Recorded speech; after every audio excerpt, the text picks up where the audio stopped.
জীবন যাদের কাছে ভোগ উপভোগ, জীবন যাদের কাছে মেশিন আর যন্ত্রপাতি, জীবন যাদের কাছে আধুনিকতা আর প্রযুক্তি, জীবনের অর্থ যাদের কাছে বস্তুবাদ, নগদ দুনিয়া উপভোগ করা, তাদের কাছে এগুলো কঠিন বিষয়, এগুলো তাদের কাছে ভিন্ন কঠিন বিষয়। এগুলা ওনারা বুঝতে চায়। আধ্যাত্মিকতা যেহেতু ওনার কলিজার মধ্যে এটা নাই, কখনোই আসে না, এই জন্য উনি এটা বুঝেন, এটা বুঝতে চায়। এটা বড় কঠিন বিষয়, কিন্তু এটা বাস্তবতা যে আখিরাতের ফায়দা হয়। এই জন্য দোস্ত সব সময় এটা চেষ্টা করা উচিত। এমনিতেই বসা, হাদিসের মধ্যে আছে রাসূলুল্লাহ সাল্লাল্লাহু আলাইহি ওয়াসাল্লামের বহু সাহাবী নবী সাল্লাল্লাহু আলাইহি ওয়াসাল্লামের কাছে এমনিতেই বসতেন, এই চেহারার দিকে তাকায় থাকতেন।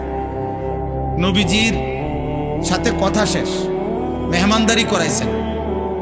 হযরত জয়নব বিনতে জাহাশ রাদিয়াল্লাহু তাআলা আনহার বিয়ের সময় ওলিমা খাওয়াইছেন নবীজি, নবীজির স্ত্রীর নাম আর কি। তো সাহাবারা কয়েকজন খানা শেষ, মেহমানদারি শেষ, এখনো ওনারা উঠতেছেন, নবীজির সামনে বসে আছে। তাদেরকে উঠানোর জন্য আল্লাহ কোরআনের আয়াত নাযিল করছে যে আরে ভাই তোমরা উঠতেছো না কেন? ওনারা রাসূলুল্লাহ সাল্লাল্লাহু আলাইহি সাল্লামের সান্নিধ্য, সাহচর্য এত বেশি গ্রহণ করছে, এত বেশি গ্রহণ করছে। এটা বহুত জরুরি বিষয় ভাই। এমনি দুই চারটা নীতি কথা, মোটা দাগের ইসলামের বিধিবিধান, এগুলো আমরা সবাই জানি। এগুলোর জন্য বক্তা আসার কি আছে? চুরি করা হারাম, এটা কে না জানে? এটা আমি বুঝাইয়া করেন কি? আমি বুঝাইলে কি আর এটা মুস্তাহাব হয়ে যাব? বুঝেন নাই কথা? সুদ খাওয়া হারাম, এটা তো একটা স্পষ্ট কথা, এটা তো সবাই জানে। 30 বছর ধরে যে সুদ খায়, এই হারাম খোরকে জিজ্ঞেস করলেও তো সে বলবে সুদ খাওয়া হারাম। বুঝেন? 10 বছর ধরে যে কোনোদিন 5 ওয়াক্ত নামাজ পড়ে নাই, এমন নাফরমানকে জিজ্ঞেস করলেও মুসলিম পরিচয়ধারী, সে বলবে নামাজ 5 ওয়াক্ত। সে কি 2 ওয়াক্ত বলবে মনে হয়? তো এইটুকু মোটা দাগের জানা, এইটা তো সবাই কম বেশি জানে। আমরা অনেক মানুষ আছে না বলে আও রাখেন হুজুর 2-4 কলম, আমরাও জানি। তা আমি কি আপনি 2-4 কলম কা আপনি 8-10 কলম জানেন, অসুবিধা কি? আমার আপনি মনে করেন না আমার তো বেশি জানেন, তো কি? আপনারা আমি অস্বীকার করছি না আপনি কিছু জানেন। আমরা জীবনে বলছি নিজে যে জনসাধারণ আপনারা কিছুই জানেন না, তাইলে 2-4 কলম তো আপনারাও জানেন, এটা আমিই তো বলি। সবাই তো জানে, সবাই তো জানে, সবাই তো জানে। অনেক আপনার ইসলাম বিরোধী ব্যক্তি, ইহুদি, খ্রিস্টান, এমন অনেক পণ্ডিত আছে যারা কোরআন সুন্নাহর জ্ঞান অনেক জানে, অনেক গবেষণা করে, কিন্তু জীবনে আমলে পরিণত হওয়া, গ্রহণ করা, এটাকে নিজের জীবনে আনয়ন করা, এটা হলো মূল সার্থকতা, এটা হলো মূল লক্ষণীয় বিষয়। আমাদের পাকিস্তানের বিশ্ববিখ্যাত বুজুর্গ, সারা পৃথিবী বিখ্যাত আলেমে দ্বীন আল্লামা তাকি উসমানী দামাত বারাকাতুহুল আলিয়া, ওই ভাই এই আলো এটা বন্ধ করো ভাই,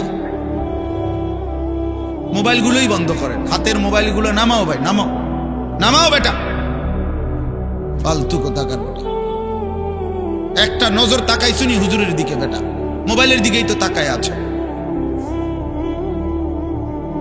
দুর্ভাগ্য মিয়া, কোন মাহফিলে বসছে তো এখানেও এটা ধরে রাখছে, এটার দিয়ে তো তাকাইলা কার দিকে? মোবাইলের দিকে না তাকাইলা ফায়দা পাইবা কই? তুমি কি কোন হুজুরের দিকে তাকাইছো নি মিয়া?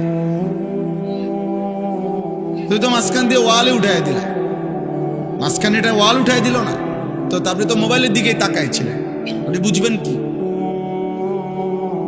আপনার পরিবর্তন হবে কিভাবে? সারাক্ষণ আমি আজকে একজনকে বললাম, আরে ভাই সারাক্ষণ শুধু পাবলিকের চিন্তা বাদ দেন, আপনি ভালো হন, নিজের ইসলার ফিকির করেন, নিজের আখিরাতের ফিকির করেন। মানুষের কল্যাণ জরুরি, নিজের কল্যাণ, নিজের পরিবর্তন সেটা তার চাইতে বেশি জরুরি। মানুষের কল্যাণ সাধ্যমতো, নিজের কল্যাণ পূর্ণ মতো। অর্থাৎ নিজের কল্যাণ বলতে এখানে বাত্যরকারী না, আমার ইমান, আমার আমল, আমার আখলাক, আমার আখিরাত, আমার হালাল হারাম, এটার মধ্যে 100% পূর্ণ থাকতে হবে। আর মানুষের কল্যাণ করব আমি আমার সাধ্য মতো। এই পৃথিবীতে এখনকার হুজুর যারা আছে, আলেম ওলামা যারা আছে এখন, ওনারা যদি 24 ঘন্টাও মানুষের উপরে মেহনত করে, তারপরেও মানুষের মধ্যে ইমানদারও থাকবে, গোমরা পথভ্রষ্টও থাকবে কিনা? দুনো রকমই থাকবে, দুনো রকম। যার সর্বোচ্চ 6 মাস যদি আমরা মিলে একটু পরিশ্রম করি, আশা করা যায় আর একটা লোকও বেনামাজি থাকতো না। জিনে এমন আশা করেন না, এই আশায় কাম হইতো না। আমার মতো মৌলানা ইসরাফিল ভাইয়ের মতো এরকম 2-4 সুদূর যদি বাইকটা বড়ি বানাইয়া দেয় খাওয়াইয়া, এরপরও হে বড়ি গিল্লে আর ফেরকে ওনা নামাজ পড়তাম না। কি লেগে পড়তাম না কেছে আপনার কি? আমি পড়তাম না, আপনি যাইবেন না দিকে, বুঝেন না কথাটা? এটাই নিয়ম, এভাবেই চলবে পৃথিবীতে, এভাবেই চলবে। আলোর দিকেও ফিরবে, অন্ধকারের দিকেও যাবে, থাকবে এরকম। আলো আর অন্ধকারের মিশেল, এরই নাম দুনিয়া। ভালো আর মন্দের মিশেল, এরই নাম দুনিয়া। দুনিয়া ইমানদার আর নাফরমান এরই মিশ্রণ, এর নাম দুনিয়া। সব ইমানদার যেদিকে ওটা জান্নাত, সব নাফরমান যেদিকে ওটা জাহান্নাম। সব আলো যেখানে সেটা জান্নাত, সব অন্ধকার যেখানে সেখানে জাহান্নাম।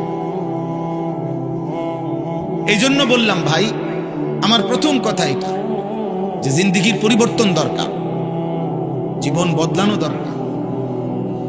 কম বেশি কথা আমরা সবাই জানি। মোটা দাগের কিছু কথা বলতেছিলাম, হুজুরের কথা। আল্লামা তাকি উসমানী দামাত বারাকাতুহু, হুজুর এত বড় মাফের আলেমে দ্বীন, পাকিস্তানের শরিয়া বোর্ডের দীর্ঘদিন পর্যন্ত প্রধান বিচারপতি ছিলেন, চিফ জাস্টিস ছিলেন। পৃথিবীর এমন কোনো দেশ নাই যা তিনি সফর করেননি। দুনিয়া মেরে আগে ওনার কিতাব আছে। এই সফরনামার মধ্যে সারা বিশ্ব ভ্রমণের কাহিনী ওনার বই আছে, বাংলাতেও অনুবাদ আছে। তো এই বইতে আছে উনি কানাডা সফর করছেন। ওই কানাডার সফরের কাহিনীর মধ্যে আছে যে কানাডার সবচেয়ে বড় ইউনিভার্সিটিতে ইসলামিক স্টাডিজ বিভাগ আছে, ইসলামী শিক্ষা। এবং তিনি বলেন যে সেই ইসলামী শিক্ষা ডিপার্টমেন্টের যে লাইব্রেরি, এই লাইব্রেরি উনি বলেন যে আমি পৃথিবীতে ইসলামী যত লাইব্রেরি দেখছি ইউনিভার্সিটিগুলোতে, মুসলিম যত জায়গায়, তার সকলের চাইতে সবচেয়ে বড় লাইব্রেরি এই কানাডার ওই ইউনিভার্সিটির ইসলামিক স্টাডিজ বিভাগের মধ্যে। এই পরিমাণ আরবি কিতাবাদি তাফসির সব ওখানে আছে, সারা পৃথিবীতে যা ছাপানো হয়েছে। তিনি বলেন যারা সেখানে পড়তেছে ওদের বিষয় হলো এই ধর্মতত্ত্ব, মানে তারা ইসলাম এবং অন্যান্য ধর্মের মধ্যেও আপনার তুলনামূলক বিশ্লেষণ পড়ে। তো এই পড়তেছে যিনি ইসলামের উপরে, উনি বলেন আমি ক্লাসে গেলাম ইসলামিক স্টাডিজের, সেখানে গিয়ে দেখলাম ইসলামের উপরে অসাধারণ লেকচার দিচ্ছে, অসাধারণ বক্তব্য দিচ্ছে, দলিল ভিত্তিক। কিন্তু তিনি বলেন সেখানে দেখলাম আমি স্পষ্ট যিনি শিক্ষক, যিনি পড়াচ্ছেন তিনিও খ্রিস্টান, যে ছাত্রছাত্রী পড়া শুনতেছে তারাও সম্পূর্ণ খ্রিস্টান।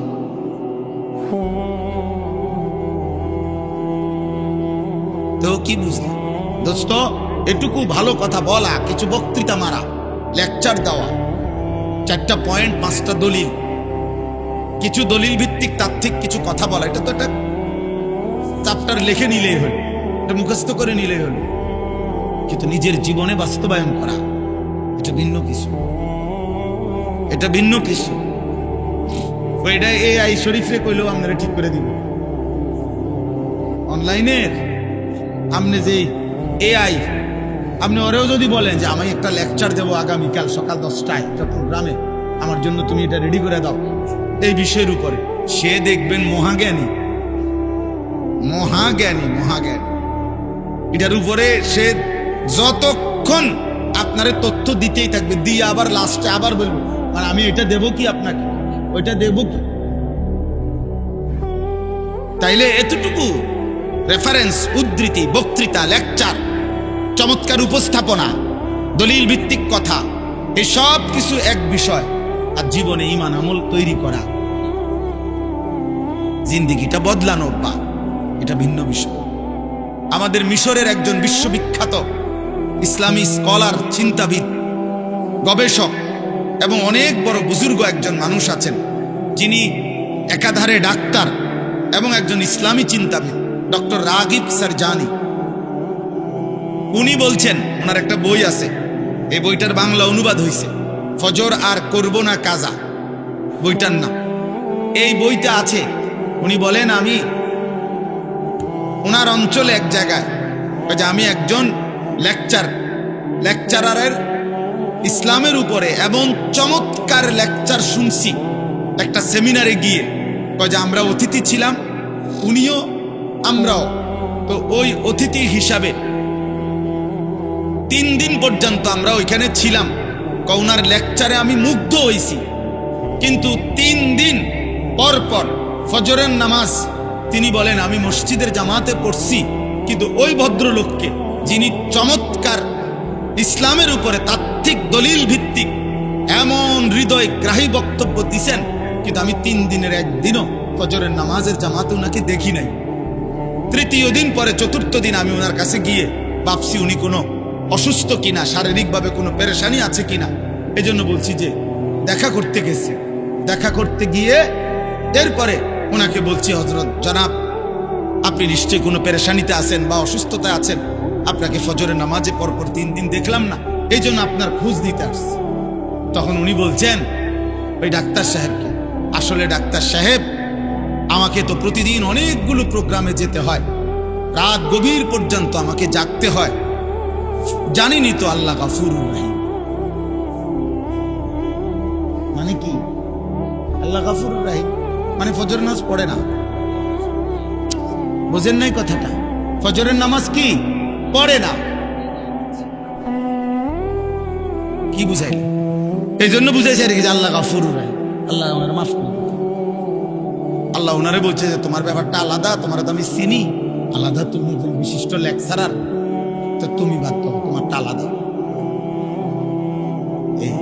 এটা গুরুত্বপূর্ণ আমার ভাই, এটা বুঝতে চেষ্টা করেন।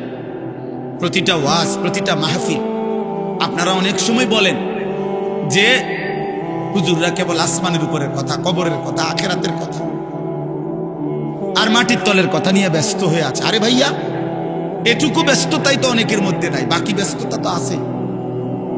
একটা অটো ঠিক করে দেওয়ার জন্য তো মিস্ত্রির অভাব নাই, একটা সিএনজি ঠিক করে দেওয়ার মতো মিস্ত্রির তো আব্বা অভাব নাই।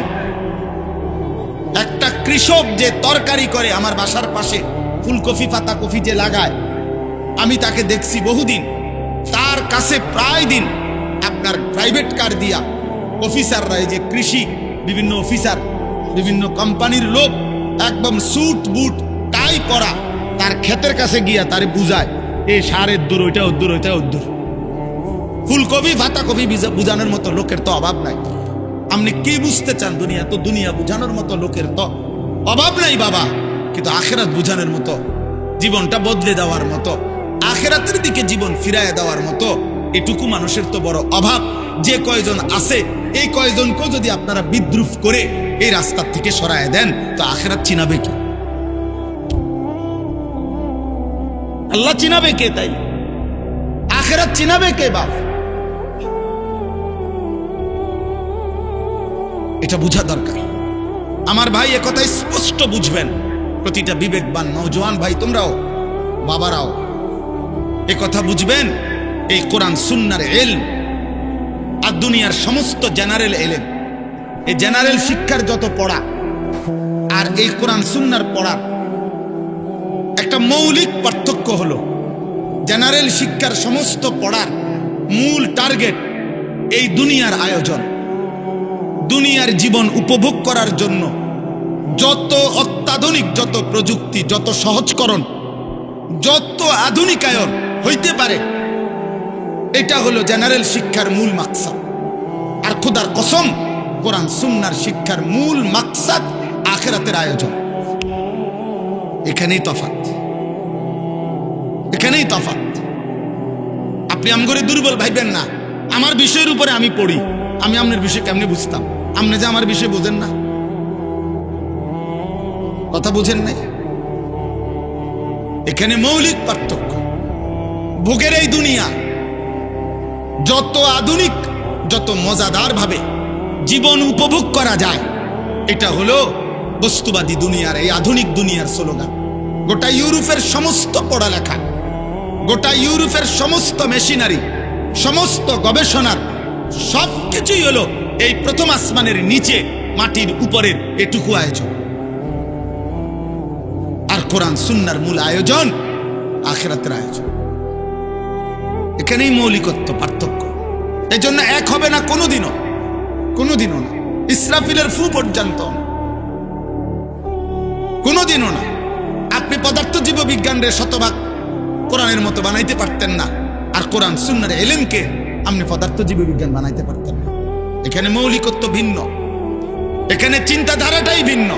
আমি যাচ্ছি ঢাকার দিকে, আপনি যাইতেছেন চিটাঙের দিকে, তো আমরা আগামী 300 ঘন্টা পরেও আমরা এক হবো কেভাবে? আপনি গেছেন গা চিটাগাং, আপনি গেলে সামনে আগাইলে কক্সবাজার যাবেন, আমি সামনে আগাইলে হয়তো ফরিদপুর যাব, নয়তো উত্তরবঙ্গ যাব।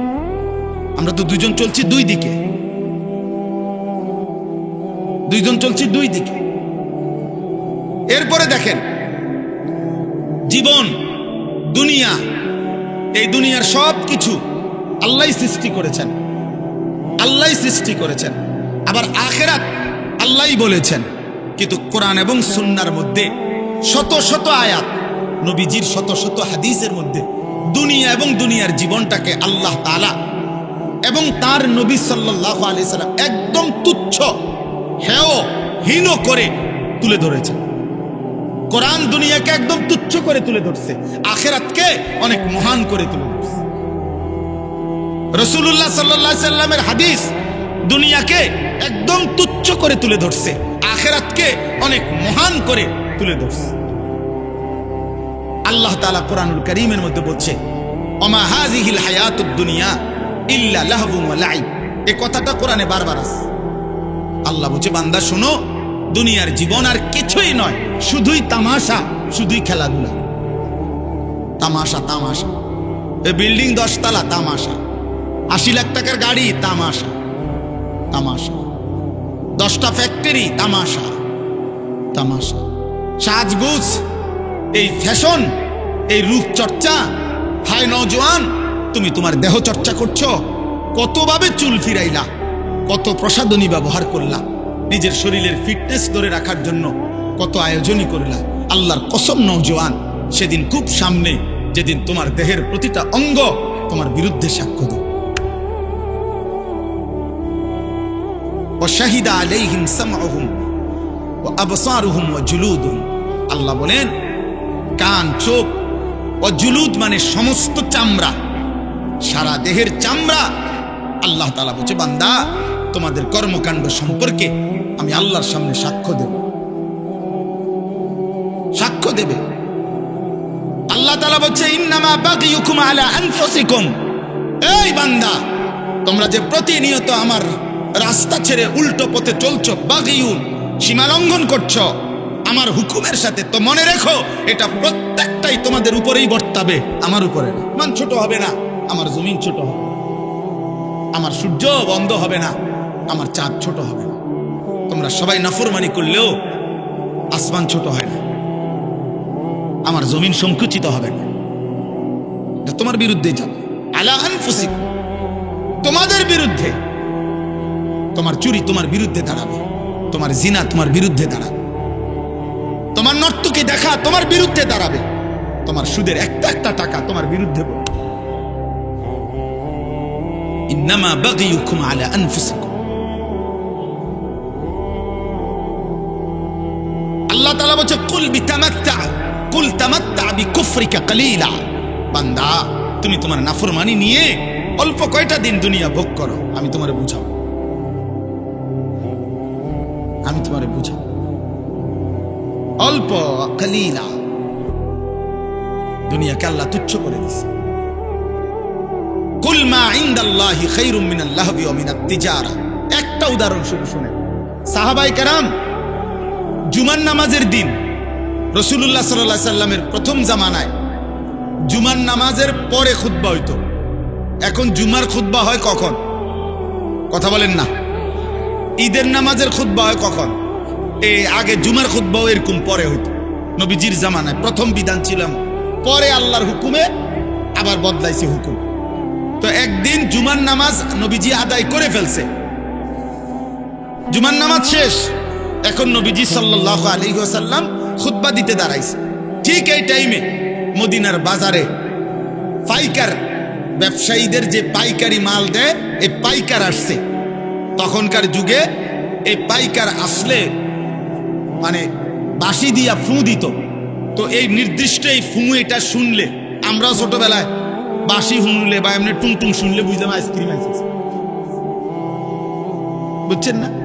এটা আমরা বুঝতাম দৌড় দিয়া। পরে কত আমার পুরা মনে আছে, আমার বাসায় আমার আব্বার বা মার এই সিরাপের বোতল, এটা ভালো বোতল, ওষুধ অনেক খাইছে না,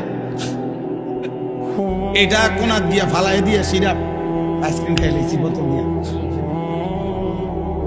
বুঝেন না কথাটা? আমার দরকার আইসক্রিম, আমি সিরাপ দিয়া করবো কি? মায়ের পরে খুঁজছে যে বোতল, বলছি মাকে হালাই দিছি, সিরাপ হালাইয়া মানে ওষুধ ভালাইয়া দিয়া আইসক্রিম খাইলেছি। তাইলে বাসি ফু দিলে তো পাইকার আসছে। তখন নিজাম ছিল, নিয়ম ছিল, পাইকার মনে করেন 15 দিন পরে, 1 মাস পরে একদিন আসতো। তো সবাই দৌড়াদৌড়ি করে হুড়াহুড়ি করে খুচরা দোকানদাররা মালামাল নিতে যাইতো। কারণ এখন যদি মিস করে আরেক মাসের আগে কোনো কি আসবে না, পাইকার আসবে না, কঠিন হয়ে যাবে বেচা কিনা তাদের। তো ঘটনাচক্রে এই সাহাবাদের মধ্যে যারা এই মদিনার বাজারের ব্যবসায়ী, উনারা ওই বাঁশির ফু শুই না, উনারা ভাবছে নামাজ তো শেষ, শুধু খুতবাটা বাকি। আমাদের অনেক ভদ্রলোক দেখেন না, অনেক ছেলে অনেক বাবা জুমার নামাজের সালাম ফিরাইলেই বাইর হয়ে যায়। পরের 4 রাকাত নামাজ যে সুন্নাত, এই পরের 4 রাকাত সুন্নাত নামাজ উনি বুঝছে যে হুজুর যেহেতু বেকুব এবং সামনের কাতারের লোকগুলা যেহেতু বোকা আহাম্মক গুলা, এই জন্য এরা 4 রাকাত পড়ে, সালাক মিয়া বাইরে চলে যায়। আচ্ছা আমনে সালাকি নিয়ে আমনে যান, আল্লাহ ভরসা। ইয়া বাতে তো খান, আমরা বাতে খাই, জুমার পরে কোনো আমরা চিরা খাই না, এটা মনে, আমরা কোনো বন খাই না, আমরা বাতে খাই। আল্লাহর রহমতে আশা করি আমনেতে ভালোই খাই। হ্যাঁ না, উনারে শয়তানে কামড়ায়, ইবলিসে উনারে কামড়ায়, উনারে কিরমিয়ে কামড়ায়, উনি সাথে সাথে বাইরে হয়ে যায়। বোকা মানুষ বেটা, কি বুঝাইতে চাইছেন? ইমাম সাহেব বেওকুফ, ইমাম সাহেবের বাপের কান থেকে 4 রাকাত নামাজ আনছে, এটা যদি কোনো কোরআন সুন্নাহ অনুমোদিত না হয়, এটা রাসূলুল্লাহ সাল্লাল্লাহু আলাইহি ওয়াসাল্লাম সাহাবায়ে কেরাম যদি না পড়তেন, তো এটা ইমাম সাহেব বছরের পর বছর একটি ভুল বেহুদা জিনিস পড়ে। এটা তা আপনার বিবেকে ধরে না? এটা আপনি বের হবেন কেন মিয়া? কেন খামখেয়ালি করবেন? জুমার নামাজ কি 2 রাকাত? কথা বলেন, জুমার নামাজ 2 রাকাত, তাইলে 2 রাকাত পড়বেন কেন? আল্লাহ আমাদেরকে বুঝ দান করে। চলেন তো, এই সাহাবীরা, এই যাদের কথা বলতেছিলাম, উনারা করছেন কি, ওই বাঁশির আওয়াজ শুনে খুতবা না শুনে চলে গেছেন। ওনাদের হিসাব হইল পরে তো আর মাল পাইতাম না, কষ্ট হয়ে যাবে, তাইলে তো ব্যবসা ক্ষতি হয়ে যাবে। শুধু তারা গিয়া মাল কিনছে। খোদার কসম, কোরআন শরীফের মধ্যে আল্লাহ তাআলা একটা পূর্ণাঙ্গ সূরা নাজিল করছে, সূরা জুমআ, এবং ওই সূরার মধ্যে লাস্ট আয়াতে আল্লাহ নিজে বলছে, ওয়া ইযা রাআউ তিজারাতান আও লাহওয়ান ফাদ্দু ইলাইহা ওয়া তারাকুকা কাইমা। আল্লাহ অবাক হয়ে গেছে, আল্লাহ বলতেছে, বন্ধু হায় হায়, আপনার সাহাবীরা এটা কামটা করলো কি?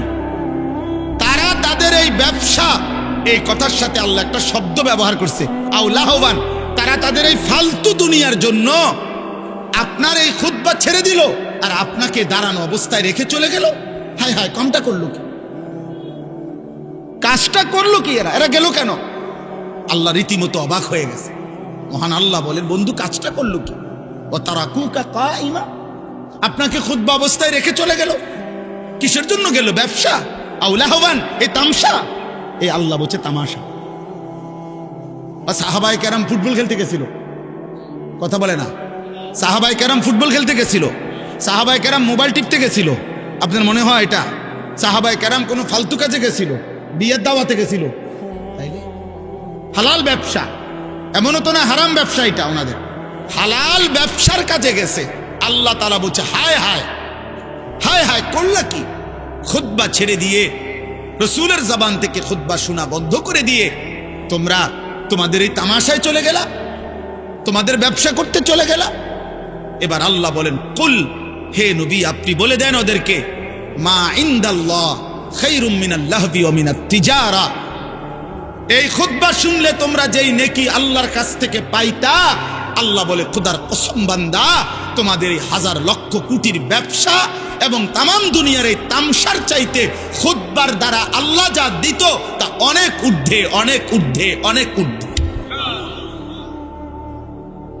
ভুল করলা তোমরা, ভুল করলা। কেন খুতবা শোনা ছেড়ে দিলা? কি বলেন, নামাজ ছেড়ে দিছে? কি ছেড়ে দিছে? এটা যদি আল্লাহ তাআলা সাহাবায়ে কেরামের এতটা অপছন্দ করে, তাহলে আমাদের 365 দিন খোদার এক বছরে, বলো না যুবক, আজ কত দিন হয়? 365 দিনের এক বছরে কোনো দিন ফজরের নামাজ পড়তে পারলা না। আয় দুর্ভাগা, বদনসিব। এবং মুসলমান কেমনে হইলি? এমন মুসলমান কেমনে হইলি? এমন নাফরমান কেমনে হইলি বাপ? 365 দিনে খোদার এক বছরে একদিনও মনে পড়ে না। ভোরের আলো তোমারে কোনোদিন দেখবে না, সুবহে সাদিক তোমাকে কোনোদিন দেখবে না, ভোরের মুয়াজ্জিন তোমাকে কোনোদিন দেখবে না। আহ আহ, 5 ওয়াক্ত নামাজ দিনের পর দিন যাদের ছুটে যায়, কি কারণে ছুটে যায়? বলেন না আব্বা, কি কারণে ছুটে যায়? কি কারণে ছুটে যায়? কি দোকানদারি করে লাইছেন এক একজন, কি দুনিয়া উল্টাইছে জানি না। আপনাকে কার ঘরে কি আছে মিয়া? সোফা এক সেটের বেশি তো বেশিরভাগ ঘরে 2 সেট সোফা নাই। এটা তো আমার ঘরেও আছে মিয়া। কি বেশি কামাই করে ফেলছেন দুনিয়া মিয়া? হ্যাঁ, এক সেট সোফা, একটা ডাইনিং টেবিল, 6টা চেয়ার, 2টা খাট, 2টা আলমারি, বাথরুম 2টা, বদনা, বালতি, জগ, মগ, কাঁচের প্লেট, নুনের বাড়ি, আর কি তা? কি ফার্নিচার এগুলা মিয়া? এটুকু ফালতু জিনিসের জন্য এত মিথ্যা বললেন, এত টাকা সুদ খান, 30 বছর ধরে সুদের চাকরি করেন, 30 বছর ধরে অবৈধ উপার্জন করেন। আরে হারামখোর, তোর লোভ কোনোদিন শেষ হবে না, খোদার কসম তোর অভাবও কোনোদিন শেষ হবে না। এই কিস্তি চলতে চলতে, সুদ চলতে চলতে, লোন চলতে চলতে কবরে চলে যাইবা, আর আখিরাতে জাহান্নাম ছাড়া আর কিছুই মিলবে না বেটা। কেউ মাতবরি করেন না, আমিও না, আপনিও না। কোন নাফরমান, কোন পাপী, কোন বেনামাজি, কোন চরিত্রহীন যুবক, নারী দেখো, ছবি দেখো, উলঙ্গ দৃশ্য দেখো, জিনা যে বিচারের দৃশ্য দেখো, হারাম ছবিতে পড়ে থাকো, মোবাইলের উশৃঙ্খলার উলঙ্গতায় পড়ে থাকো। যুবক, নিজেকে চালাক মনে করিস না বাপ। তুই এই সমাজের দুশ্মন, তুই এই জাতির কলঙ্ক। চরিত্রহীন যুবক, তুমি মায়ের অপমান, তুমি বাবার লজ্জা, তুমি ইসলামের অপমান, তুমি আল্লাহর নাফরমান, তুমি রসুলের দুশ্মন। পৃথিবী তোমারে মনে রাখবে না। এ ভাতে খাইতে পারবা, দুনিয়ায় ভোগ করবা, বেডি সেবা, নারী সেবা, শরীর নাপাক করবা, নষ্ট করবা, অবৈধ বীর্যপাত হবে, হারাম বীর্যপাত, খালাস, আর কিছু হবে না। দুনিয়া মনে রাখবে না বাপ। শহীদ শরীফ ওসমান হাদি, এই ইমানদার যুবক রহমতুল্লাহ আলাইহি, আমি আজকে তার কবর জিয়ারত করে আসছি। তো এই ইমানদার যুবক, আমার মাটির এই সাহসী সন্তান, এই ইমানদার যুবক প্রমাণ করেছে একই সাথে ঈমান এবং দেশপ্রেম একসাথ করে শুক্রবার জুমার নামাজ পড়ে গুলিবিদ্ধ হয়ে মহান আল্লাহর কাছে নিজেকে পেশ করছে। আল্লাহ বলছে, হাদি তোর প্রতি ফোঁটা রক্তের বিনিময়ে আমি লক্ষ কোটি মানুষের চোখের পানি ঝরায় দিলাম। সে 5 ওয়াক্ত নামাজ পড়তো, সে ফজরের নামাজ পড়তো, প্রতিদিন ফজরের নামাজ পড়তো, সে আল্লাহর কোরআনের হাফেজ ছিল, সে রাসূলুল্লাহ সাল্লাল্লাহু আলাইহি সাল্লামের হাদিস স্পষ্ট বিশুদ্ধ কোরআন পড়তে পারত, হাদিস পড়ত। তার বাবা আলেম ছিলেন, তার মা পর্দানশীল, তার স্ত্রী পর্দানশীল, সে নিজে মাদ্রাসায় পড়ুয়া ছাত্র ছিল। হ্যাঁ বাবা, একই সাথে তার কলিজায় ঈমান ছিল, একই সাথে তার কলিজায় দেশপ্রেম ছিল। জমিনের মাটির প্রশ্নে, স্বাধীনতা, সার্বভৌমত্ব, আজাদির প্রশ্নে সে একাই বলছিল যে যদি দেশের একটা মানুষও যদি না বলে, তারপরেও ভারতীয় আধিপত্যবাদের বিরুদ্ধে আমি হাদি একাই বলে যাব। আমার জমিনের 1 ইঞ্চি কাউকে নিতে দেব না। জমিনের পাহারাদার ছিল, এই মাটির পাহারাদার, আবার ইমানদারও ছিল। এই জন্য দোস্ত, রাজনীতি আরো অনেকে আগেও করছে, এখনো করবে, কিন্তু এই পরিমাণ মানুষের চোখের পানি অঝরে ঝরানো এটা কঠিন, এটা কঠিন, এটা কঠিন। আজকেও আমি যখন দেখছি, তখনও দেখছি যে জিয়ারত করতেছে সাধারণ মানুষ, যেই দেখলাম যে সব কাঁদতেছে, সব কাঁদতেছে।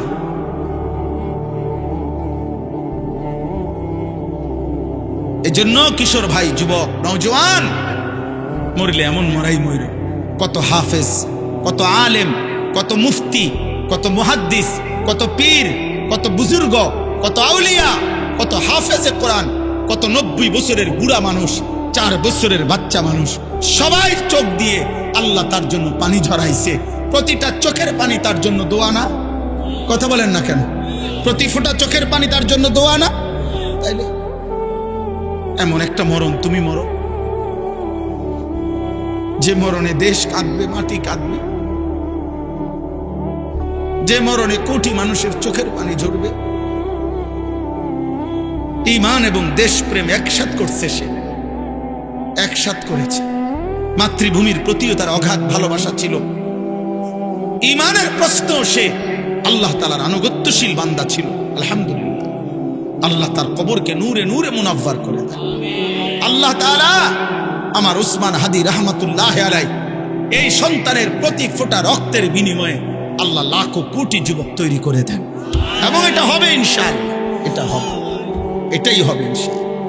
কারো চোখ রাঙ্গানি, কারো ষড়যন্ত্র, কারো কোনো কিছুতেই আমার মাটির ইমানদার যুবককে 1 ইঞ্চি আজাদি, আমার কাঁটাতার, আমার সীমান্তের 1 ইঞ্চি মাটি ইনশাআল্লাহ পার্শ্ববর্তী বেঈমান নিতে পারবে না ইনশাআল্লাহ।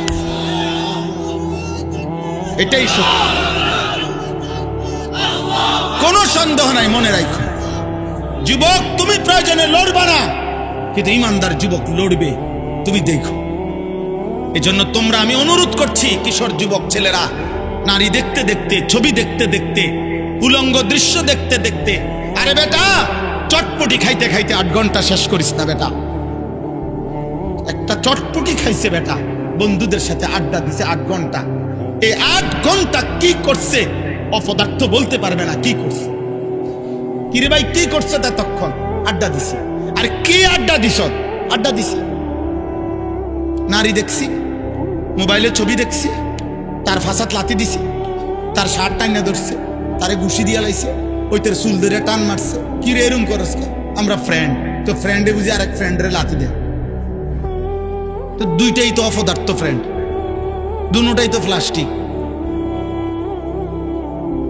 এটা কোন ধরনের ফ্রেন্ড হইল? একটা আরেকটা লাথি দাও, ফালতু কোথাকার।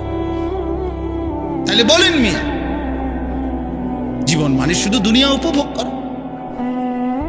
আখিরাতের ফিকির কে করবে? কবরের ফিকির কে করবে? পরকালের ফিকির করবে কে? এই জন্য আমি আপনাদের কাছে বলি, আমার মূল বক্তব্য এটা, আমাদের কোরআন সুন্নাহ ইসলাম, আমাদের নবীর মেহনত, উলামায়ে কেরামের মেহনত, এই ওয়াজ, এই মাহফিল, এই জুমার বয়ান, এই সমস্ত আয়োজনের মূল মাকসাদ আখিরাতের আয়োজন। কিসের আয়োজন বলেন না?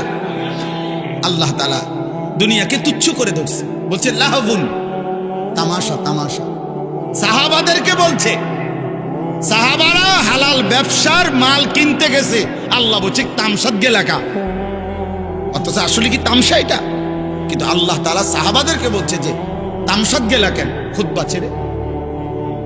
দুনিয়াকে আল্লাহ বলছে তামাশা। নবী সাল্লাল্লাহু আলাইহি ওয়াসাল্লাম বলছেন, একদিন নবীজি সাল্লাল্লাহু আলাইহি ওয়াসাল্লাম একটা কান কাটা মরা ছাগল, কান কাটা মরা ছাগল সাহাবাদেরকে দেখাইয়া বলছে, তোমরা কেউ আমার থেকে 1 দিরহাম 1 টাকা মূল্যে এই কান কাটা মরা ছাগলটি কিনবা? তো সাহাবারা বলছে, লা নাখুযু হাযা বিদিরহামিন, ইয়া রাসূলুল্লাহ, 1 টাকা মূল্যেও, মানে 1 দিরহাম মূল্যেও আমরা এটা কিনবো না। এটা কিতাম কিনবো, এটা তো কান কাটা মরা, এটা দিয়ে আমি করবো কি? আল্লাহর নবী সাল্লাল্লাহু আলাইহি ওয়াসাল্লাম বলেন, মুসলিম শরীফের হাদিস, নবীজি বলেন, ফাওয়াল্লাহি লাদ দুনিয়া আহওয়ানু ইনদাল্লাহ মিন হাযা আলাইকুম। আল্লাহর কসম সাহাবীরা, এই কান কাটা মরা ছাগল তোমাদের কাছে যতটা নিকৃষ্ট, খোদার কসম আল্লাহর কাছে দুনিয়াটা তার চাইতে বেশি নিকৃষ্ট। এটা মালিকের কাছে কিছুই না, কিছুই না। আমরা এক একজনে মানে এই বিল্ডিং একখানার দুয়ার কুদুর কইরা বাপসা কথা কয়, যে কি মুখ দিয়া কয় না নাক দিয়া কয় বোঝা যায় না,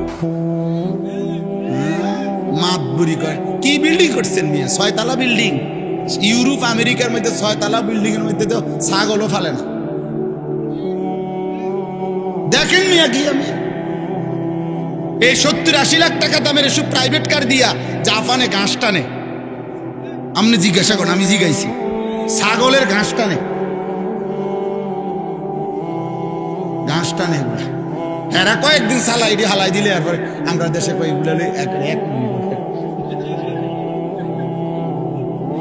কি এটা না? হ্যাঁ, তো এইটা কি জহির ভাই কনে 26,000 মাইলেজ 28,000 মাইলেজ, মানে এরা কয়েকদিন সালাই হালাই দিছে, এটা যা ফালতু জিনিস ফালা। এইটাই আমাদের দেশের সবচেয়ে ব্র্যান্ডে বিশাল কিছু, ওটা ওরা ফালাই দিছে, ফালাই। আমার একজন পরিচিত আছে, উনি বলছে অস্ট্রেলিয়া থাকে উনি। আমি ওনারে জিজ্ঞাসা করছি, আপনি কি করেন অস্ট্রেলিয়া? বলছে হুজুর আমি হেলিকপ্টার দিয়ে সার দেই। কসম খোদা, হেলিকপ্টার দিয়ে কি দেয়? সার দেয়, সার। মানে কোম্পানির সবজি প্রজেক্ট, এত শত একর, হ্যাঁ, এগুলা কোনো আটটা সার দিব এই সিস্টেম না। অটো দিয়ে দিলে হইতো না, সিএনজি দিয়ে দেওয়া যায় না, ওগুলা হেলিকপ্টার দিয়ে সার দেয়। আমাদের বাংলাদেশে হেলিকপ্টার দিয়ে সার দিব কোন বছর? এই 12 তারিখের পরে। এই দোয়া করেন, 12 তারিখ নির্বাচন না, 12ই ফেব্রুয়ারি, 13-14 তারিখের দিকে ইনশাল্লাহ প্রত্যেকের ঘরে ঘরে হেলিকপ্টার পৌঁছা যাবে সার দেওয়ার। যেই বিবৃতি চলতেছে এক একজনের, সুবহানাল্লাহ, কি হয় বলা যায় না, কি হয়। শেষ পর্যন্ত আমরা যার যার দেশে থাকতে পারি কিনা, নাকি সকলেই একবারে বেডিং টেডিং নিয়ে চাঁদের দেশে বা মঙ্গল গ্রহে চলে যাই কিনা, সম্ভাবনা আছে। যেই আশ্বাস দিতেছে সবাই, মাশাআল্লাহ, আশা করা যায় হয়তো চাঁদে বা মঙ্গলে আমরা ঘরদুয়ার করতে পারবো। আশা ব্যাপক উন্নতি হয়ে যাবে দেশে, অনেক কিছু। হ্যাঁ, ইনশাআল্লাহ। তাইলে দুনিয়া তো বেঈমান আমাদের চাইতে বেশি ভোগ করছে। আমি বুঝাইতে চাচ্ছি এটা। ওরা তো হেলিকপ্টার দিয়ে সার দেয়, আর আমরা তো এখনো অটোতে চলি। দুনিয়া হবে না বাপ, দুনিয়া নিয়ে তামাশা করলে মোমেন হবে না। ইমানদার দুনিয়া না, ইমানদারের আখিরাত। ওয়ালাদ-দারুল আখিরাতু খায়রুল লিল্লাযিনা ইয়াত্তাকুন আফালা তাকিলুন। আল্লাহ বলেন আখিরাতের ঘর জান্নাত মুত্তাকিদের জন্য, সেটাই উত্তম, তোমরা কি বুঝবে না? আল্লাহ বুঝে। কুল আউনাব্বিউকুম বিখাইরিম মিন যালিকুম। আল্লাহ বলেন নারীর সৌন্দর্য, সন্তানাদির আকর্ষণ, সম্পদের আকর্ষণ, জন্তু জানোয়ারের আকর্ষণ, ক্ষেত ফসলের আকর্ষণ, এগুলো সব আমি দিছি। আমি জুইয়িনা, আমি দিছি বান্দা, আমি দিছি। আল্লাহ বলেন এই দুনিয়ার এই সব আয়োজন যা আমি সাজিয়ে দিয়েছি তোমাদের জন্য, তার চাইতে উত্তমটা কি সেটা কি আমি তোমাদেরকে বলবো? আল্লাহ নিজে বলতেছে, কুল আউনাব্বিউকুম, আমি কি বলবো তোমাদেরকে? তো আল্লাহ নিজেই বলেন, লিল্লাযীনা তাকাউ ইনদা রাব্বিহিম, তোমরা যারা যারা আমি আল্লাহকে ভয় করে আমার উপরে তাকওয়া রেখে গুনাহ ছেড়ে দিয়ে আখিরাতে আসবা, জান্নাতুন তাজরি মিন তাহতিহাল আনহার খালিদিনা ফিহা, অনন্তকালের জান্নাত আমি আল্লাহ তোমাদের হাতে তুলে দেব। আর জান্নাতের এক কোণা, জান্নাতের এক নিয়ামত, খোদার কসম তোমার দুনিয়া লক্ষ কোটি বারের চাইতেও অনেক উত্তম, অনেক উত্তম, অনেক উত্তম। আপনি যদি বলেন আপনার সন্দেহ হয়, ঠিক আছে, আপনার সন্দেহ নিয়ে থাকেন আপনি, আমার ইয়াকিন হয়। আপনি যদি টেলিভিশনের খবর আপনার এতটা বিশ্বাস হয়, চ্যানেলের খবর আপনার এতটা বিশ্বাস হয়, বিজ্ঞান বইয়ের পড়া আপনার এত বিশ্বাস হয়, পদার্থ বিজ্ঞানের পড়া আপনার এত বিশ্বাস হয়, জীববিজ্ঞানের পড়া আপনার এত বিশ্বাস হয়, দুনিয়ার বাংলা অঙ্ক ইংরেজি বইয়ের পড়া আপনার এত বিশ্বাস হয়, এত বড় কায়নাতের মালিক আসমানওয়ালা রব, তার কথা আমার বিশ্বাস হবে না কেন? কেন হবে না বিশ্বাস? কেন হবে না? হ্যাঁ বলেন, যুক্তি কি বলে, ইনসাফ কি বলে?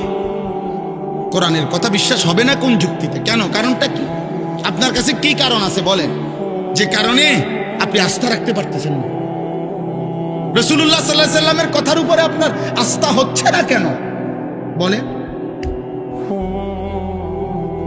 আমার শায়েখ আল্লামা মুফতি মুশতাকুন নবী কাসিমি হুজুর অনেক সময় এটা বলে, জিকিরের কথা, আল্লাহর জিকির বলতে বলতে ওয়াজে হুজুর অনেক সময় আবেগে জোশ উঠলে হুজুরে বলে যে, হে আল্লাহর বান্দারা, শ্রোতাদেরকে বলে যে, দেখেন আমি আপনাদেরকে এতক্ষণ বললাম যে আল্লাহকে ডাকেন, আল্লাহকে ডাকেন, আল্লাহকে ডাকেন, যদি আপনারা কেউ না ডাকেন শেষ পর্যন্ত আমি মুশতাকুন নবী কসম করে বললাম আমি আল্লাহকে ডাকবই ডাকব।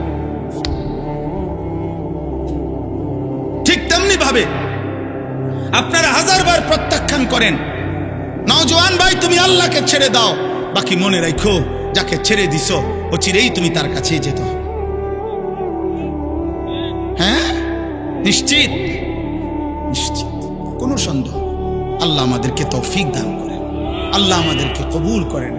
শেষ আমার ওয়াজ, আমার মূল বক্তব্যের কথাই, এ আপনার কাছে, আমার কাছে, কিশোর ভাই, যুবক ভাই, বয়স্ক বাবা, অনেক বুঝমান আমার অনেক ঘনিষ্ঠ মানুষ আছেন এখানে আপনারা, এবং পর্দার আড়ালের মা বোন, প্রত্যেকের কাছে আমাদের মুসলমান, আমরা আমাদের পরিচয় আমরা মুসলিম, অতএব খোদার কসম এক মুমিন, এক মুসলমানের মূল পরিচয় আখিরাত, মূল ফিকির আখিরাত, মূল চেতনা আখিরাত, মূল প্রস্তুতি আখিরাত, মূল আয়োজন আখিরাত, আখিরাত, আখিরাত। আল্লাহ আমাদেরকে আখিরাতের প্রস্তুতি নেওয়ার তৌফিক দান করেন। আল্লাহ তাআলা বলেন, বিসমিল্লাহির রহমানির রহিম, আলিফ লাম মিম। এটা কোরআনের একটা মুজিজা। আল্লাহ তাআলা কোরআনুল কারীমের 29টি সূরার শুরুতে এরকম অক্ষর উল্লেখ করে কোরআনের একটা চ্যালেঞ্জ ঘোষণা করেছেন যে, হে পৃথিবীর সমস্ত মুশরিক বেঈমান, যদি তোমাদের কারো মনে হয় কোরআন আমার বন্ধু মুহাম্মদের বানানো, তাহলে কেউ যদি গল্প, কবিতা, প্রবন্ধ নিজে নিজে লেখে, তাহলে অন্যান্য জ্ঞানী গুণী ব্যক্তিরা সেই গল্প, কবিতা, প্রবন্ধের ব্যাখ্যা করতে পারে, কি বুঝাইতে চাইছে, অন্যান্যরা এটা দেখলে বুঝে। কারণ বাংলা পড়ছে এরকম তারা অনেকেই, অঙ্ক পড়ছে এটা তারা অনেকেই, ইংরেজি পড়ছে এটা তারা অনেকেই পড়ছে। তো এই জন্য একজনের লিখা, একজনের কবিতা, গল্প, অন্যান্য স্যারেরা, অন্যান্য শিক্ষিতরা এটা বুঝাইতে পারে না, ব্যাখ্যা করতে পারে না। তো আল্লাহ তাআলা বলছে, যদি ভাবো কোরআন আমার বন্ধু মুহাম্মদের বানানো, তো সে আর তোমরা একই জনপদের, একই এলাকার, একই ভাষাভাষী, একসাথেই বেড়ে উঠছো, অতএব তার বানানো এই কথা তো তোমরাও ইচ্ছা করলে ব্যাখ্যা করতে পারবা, বুঝাইয়া বলতে পারবা। তাহলে মুহাম্মদের বানানো আলিফ লাম মিম এই 3 অক্ষরের অর্থ কি? কও, তোমার আব্বারে ডাকো, তোমার 14 গোষ্ঠীরে ডাকো, যা কও এটার অর্থ কি? এরকম 29টা সূরার শুরুতে আল্লাহ তাআলা এমন আয়াত নাজিল করেছেন, একবারও বলতে পারে নাই, আজও বলতে পারে নাই। অতএব প্রতিবার প্রমাণিত কোরআন আল্লাহর কালাম। কার কালাম? মানুষের কালাম হলে যেই কোনো জ্ঞানী গুণী এটা ব্যাখ্যা করে বলতে পারত। আহাসিবান নাসু আন ইউতরাকু আন ইয়াকুলু আমান্না অহুম লা ইফতানুন। এই যে কথা শেষ। দেখেন হুজুর চলে আসছেন, ইনশাআল্লাহ হযরত বয়ান করবেন। আল্লাহ তাআলা বলেন মানুষরা কি ভাবলো, এই কথাটা শুধু তর্জমা শুনলেই বুঝবেন। আল্লাহ তাআলা বলেন আমার বান্দারা কি ভেবেছে যে তারা শুধু মুখে বলবে আমি মুসলমান, আমি মুমিন, এটুকু উচ্চারণ করবে। ভোটার আইডি কার্ড দেখেন আমার ধর্ম ইসলাম, জন্ম নিবন্ধন সনদ দেখেন আমার ধর্ম ইসলাম, পাসপোর্টে দেখেন আমার ধর্ম ইসলাম, হ্যাঁ মুখে বলবে আমি মুসলমান। আল্লাহ তাআলা বলেন অহুম লা ইফতানুন, আমি আল্লাহ এ শুধু দাবি করবে মুসলমান, আর আমি কোনো পরীক্ষা না নিয়ে আমার বান্দাকে ছেড়ে দেব, জান্নাত দিয়ে দেব। এই কি ভেবেছে বান্দা? এই কি ভেবেছ? আল্লাহ তাআলা এটা জানতে চাইছে। কি ভাবছো বান্দা? আখেরাতে পাসপোর্ট দেখাইবা, আখেরাতে আইডি কার্ড, আখেরাতে জন্ম নিবন্ধন সনদ দেখাইবা? না না, আমি পরীক্ষা নেব, ইমানের পরীক্ষা দিয়ে আখেরাতে জান্নাত নিতে হবে। কি দিয়ে বলেন না? পরীক্ষা দিয়ে। কি দিয়ে বলেন? বলেন না কি দিয়ে? পরীক্ষা দিয়ে। পরীক্ষা। ওয়ালাকাদ ফাতান্নাল্লাযীনা মিন ক্বাবলিহিম, আল্লাহ বলেন প্রত্যেক জামানায় যারাই নিজেদেরকে ইমানের পরিচয় দিয়েছে আমি তাদের পরীক্ষা নিয়েছি। ফালা ইয়ালামান্নাল্লাহুল্লাযীনা সাদাকু ওয়ালা ইয়ালামান্নাল কাযিবিন। পরীক্ষা নিয়ে আমি জেনেছি ইমানের দাবিতে কে সত্যবাদী আর কে মিথ্যাবাদী। এজন্য দোস্ত আমাদের জীবন পরীক্ষা। দুনিয়াকে বলে দারুল ইমতিহান, পরীক্ষার ঘর। আখিরাত হলো দারুল জাযা, ফলাফলের ঘর। পরীক্ষা দেবেন এখানে, ফলাফল শুনবেন সেখানে। দুনিয়াকে বলে দারুল আমাল, আমলের ঘর। আখিরাতকে বলে দারুল হিসাব, হিসাবের ঘর। দুনিয়াকে বলে দারুল মিহান, মেহনতের ঘর। আখিরাতকে বলে দারুল জাযা, ফলাফল, প্রতিদানের ঘর। মেহনত করবেন এখানে, প্রতিদান পাবেন সেখানে। আমল করবেন এখানে, হিসাব পাবেন ওইখানে। পরীক্ষা দেবেন এখানে, ফলাফল শুনবেন ওইখানে। কথা বুঝছেন কি না বলেন? পরীক্ষা দিতে হবে। আর পরীক্ষাটা কি? পরীক্ষা হলো এই প্রতিদিন মৃত্যু পর্যন্ত আল্লাহ তাআলা আমাদেরকে যত বন্দিগি করতে বলছেন এটাই পরীক্ষা।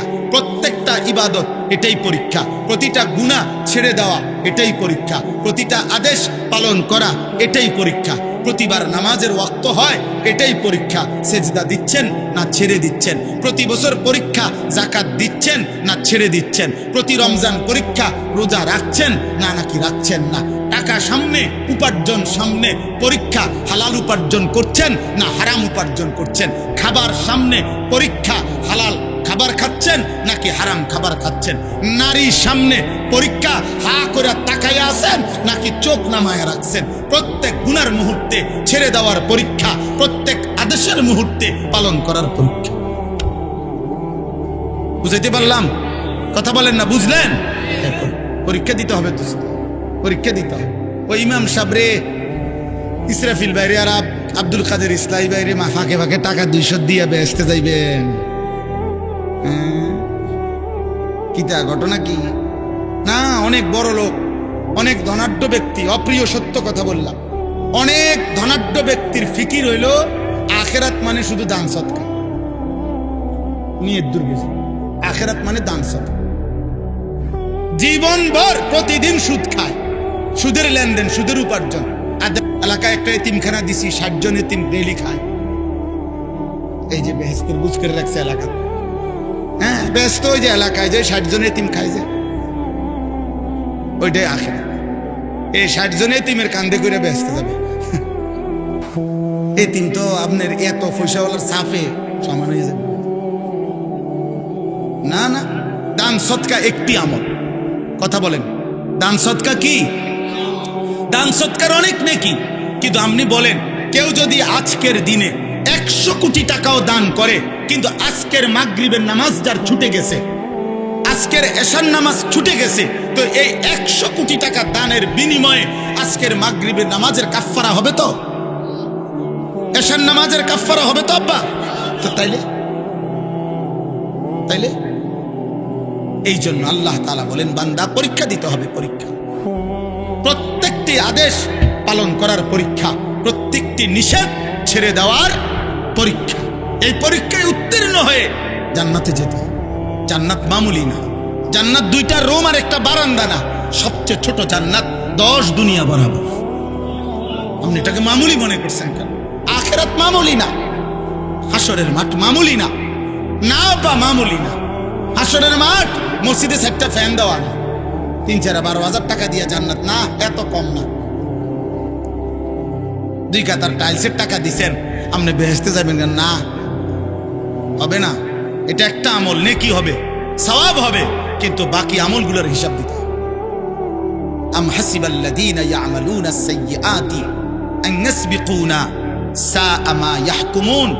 শেষ আল্লাহ বলেন, বান্দা তোমরা যারা যারা প্রতিনিয়ত নাফরমানি করছো, তোমরা যদি ভেবে থাকো যে এই পৃথিবীর বহু লোককে ফাঁকি দিছ, কেউ টের পায় নাই তোমার পাপ, তোমার অপরাধ, এ কারণে যদি মনে করে থাকো যে আমি আল্লাহকেও ডিঙ্গায় ফেলবা, আমাকেও ফাঁকি দিয়ে ফেলবা, খোদার কসম আল্লাহ বলেন সাআ মা ইয়াহকুমুন, তাহলে বান্দা এটা কিন্তু তুমি বড় ভুল সিদ্ধান্ত নিছো। এই পৃথিবীর সব ফাঁকি দিল, আমারে ডিঙ্গাইবা কেন? আমাকে আড়াল করবা কেন? আমার থেকে লুকাইবা কেন? আমাকে অতিক্রম করে যাবা কেন? আমার হাত থেকে ছুটবা কেন? পারবেন? কথা বলেন না পারবেন? বলেন না পারবেন?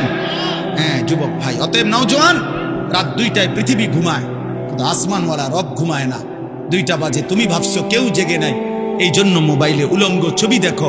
আসমানওয়ালা রব ডেকে বলে, আনিস আমি জেগে আছি, আমি দেখছি, আমি দেখছি, আমি দেখছি। সুদের টাকা কেউ টের পায় নাই, ওজনের কমতি কেউ বুঝে নাই, কাস্টমার বুঝে নাই, আসমানওয়ালা বলে আমি বুঝেছি। মান কানা ইয়ারজু লিকা আল্লাহ ফাইন্না আজালাল্লাহি লাআতিন ওয়া হুয়াস সামিউল আলিম। ওফ, মালিক শেষে চমৎকার কথা বলে। অতএব সব কিছু বুঝে শুনে পরীক্ষা দেওয়ার নিয়ত করে আমার যে বান্দা ঈমান আমলের পরীক্ষা দিবা, বন্দেগী ইবাদত আমল করতে থাকবা, আর মনে মনে আশা আমি আল্লাহর সাক্ষাৎ পাইবা, জান্নাত পাইবা। আল্লাহ বলে যদি এই আশা পোষণ করে থাকো, আমার বন্দেগী করতে থাকো, আমি আল্লাহ ওয়াদা দিলাম আমি একদিন নির্দিষ্ট সময়ে আমার ফেরেশতা মালাকুল মউত আজরাইলকে তোমার কাছে পাঠাবো, সে তোমাকে আমার কাছে নিয়ে আসবে, আমাকেও দেখবা, আমার জান্নাতও পাইবা। ওয়াহুয়াস সামিউল আলিম। আল্লাহ বলেন, অতএব শুনে নাও বান্দা, যাই বলো আমি সব শুনি, যাই করো আমি সব জানি, ভালোটাও জানি, মন্দটাও জানি, রাতেরটাও জানি, দিনেরটাও জানি, একাকীও জানি, প্রকাশ্যেও জানি, দিবালোকেও জানি। অতএব আমাকে লুকাইও না, আমার থেকে আড়াল করবে না। আল্লাহ আমাদের সবাইকে ঈমানের জীবন দান করেন, আমলের জীবন দান করেন, আখিরাতের ফিকির দান করেন, কবরের ভয় দান করেন, জাহান্নামের ভয় দান করেন। প্রিয় ভাই নওজোয়ান, আর কিছু সময় মুহতারাম মেহমান হযরত অনেক দূর থেকে কষ্ট করে এসেছেন, দয়া করে অল্প সময় কথা বলবেন, দোয়া করবেন।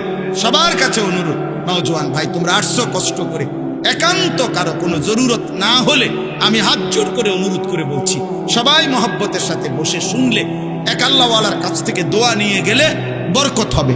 আল্লাহ আমাদের সবাইকে তৌফিক দান করেন। দারুল উলুম আল আমিন মাদ্রাসা আল্লাহ কবুল করেন। আগামী 10 জানুয়ারি আমাদের কুমিল্লা জেলা কওমি মাদ্রাসা সংগঠন বুড়িচং উপজেলা শাখার উদ্যোগে কাবিলা শাহী ঈদগাহ মাঠ